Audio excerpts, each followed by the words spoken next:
a los empresarios a que actúen con responsabilidad, que nos ayuden.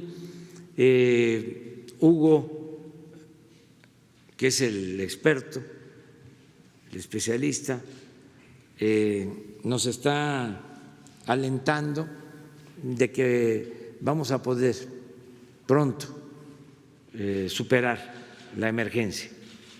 Por eso se están tomando medidas severas en algunos casos, no en general, no estamos parando la economía en general, sí se están tomando medidas precisas por recomendaciones de los médicos, y él nos está hablando y ojalá y esto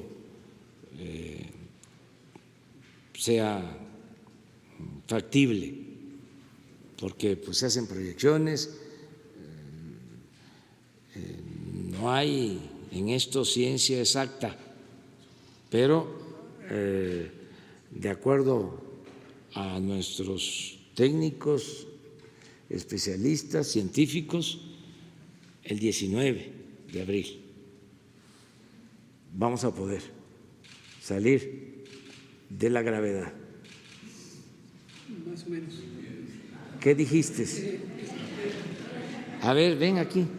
Es que esto es muy importante, pero ya nada más termino para decirle a la gente que estamos en manos de ellos y que ellos nos van a decir lo que conviene, buscando el equilibrio, que es la recomendación que estamos haciendo, ¿sí?, entre cuidar las vidas, que es lo más importante, y que no se nos deteriore mucho la economía. Los tiempos. Gracias, perfecto. Como dice el presidente, bueno, aprovecho para agradecer públicamente la confianza que tiene, no tanto en mi persona, sino en la importancia de la ciencia y la técnica de la salud pública en estas decisiones. Así como lo comenta aquí públicamente, es exactamente como él mismo lo refirió, lo que le dijo a los líderes del grupo G20 hace unos minutos. Ahora, respecto a las medidas de salud pública, estas medidas uno quisiera hacerlas lo más extremas posibles. Es lo que uno está viendo que ocurre en los distintos países. Ya hemos dicho muchas veces que hay algunas de estas medidas que no tienen un fundamento técnico, como el cierre de fronteras y el cierre de aeropuertos. Sin embargo, hay otras, como el reducir masivamente la movilidad social durante un periodo razonablemente corto.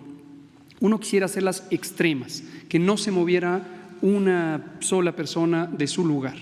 Sin embargo, uno se tiene que mantener consciente de la realidad social, y esta realidad social es específica para cada país.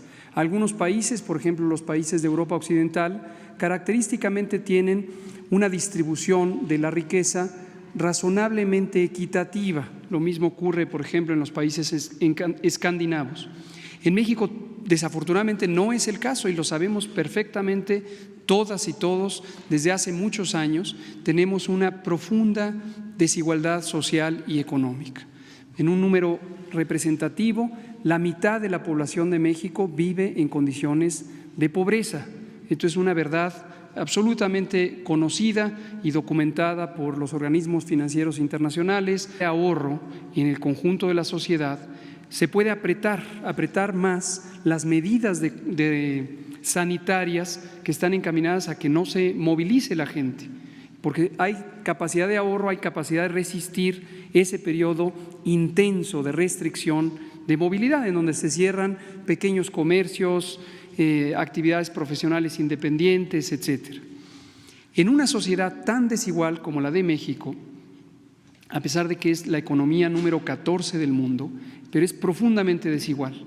Entonces, uno no puede restringir tanto la actividad social y la actividad económica, porque entonces causaría uno un daño posiblemente irreparable para una gran cantidad de familias que viven al día, pequeños comerciantes, profesionistas independientes, pequeñas empresas, trabajadores y trabajadoras domésticos, por ejemplo, vendedores ambulantes, etcétera. Hay muchísima, 50% de la población que vive al día y no tiene capacidad de ahorro. Entonces, estas son las dos fuerzas que gobiernan la respuesta de salud pública. En un extremo quisiéramos y necesitamos que no se mueva la gente, que no esté en el espacio público, que no salga a trabajar, que no esté en las escuelas. Eso lo necesitamos para fines de la salud pública a otro. Todos aspiraríamos, es intuitivo pensar, cerramos y se acabó la epidemia y luego cuando ya termina el periodo de restricción ya no hay epidemia. No, tengamos muy claro que eso no se puede lograr.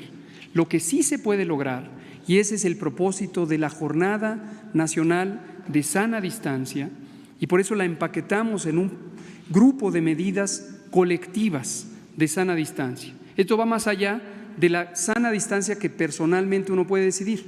Uno puede decidir mantenerse a sana distancia, lo que hemos dicho con su sana distancia, pero eso no basta. Se necesitan medidas generales, donde escuelas, trabajos, espacios públicos no tengan a personas congregadas.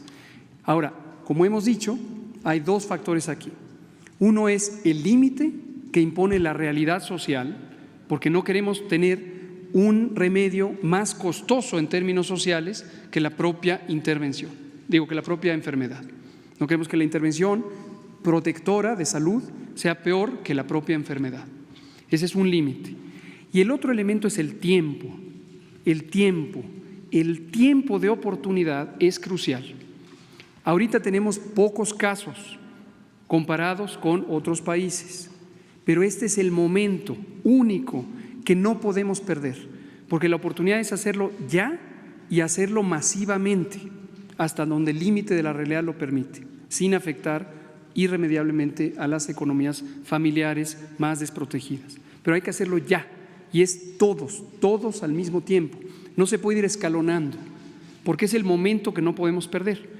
Una vez que la curva epidémica, que es el número de casos diarios, empiece a crecer exponencialmente, ya no podemos parar la epidemia. Eso es lo que le está ocurriendo a Italia, a España, a varios países de Europa, le está ocurriendo a Estados Unidos. La curva epidémica está así, está creciendo día con día. Se está duplicando los casos diarios cada 2 días, duplicando. Entonces, eso es incontenible. Y a pesar de las medidas extremas que está ejerciendo Europa, no van a lograr tener un impacto tan significativo como si se hubiera hecho cuando tenemos poquitos casos. Y termino diciendo, México, afortunadamente, como nos empezamos a preparar, como lo ha dicho la OMS, fuimos el primer país en reaccionar, ha podido contemplar con todo detalle y con una base técnica y científica el momento de oportunidad. Y el momento es este, y por eso la Jornada Nacional de Sana Distancia, que implica la desmovilización masiva de la población, empieza el 23 de marzo, termina el 19 de abril. ¿Qué esperamos que resulte de ello? Desafortunadamente no que pare el peligro o pare el riesgo. La fase 3 se va a dar. No hay duda que la fase 3 se va a dar.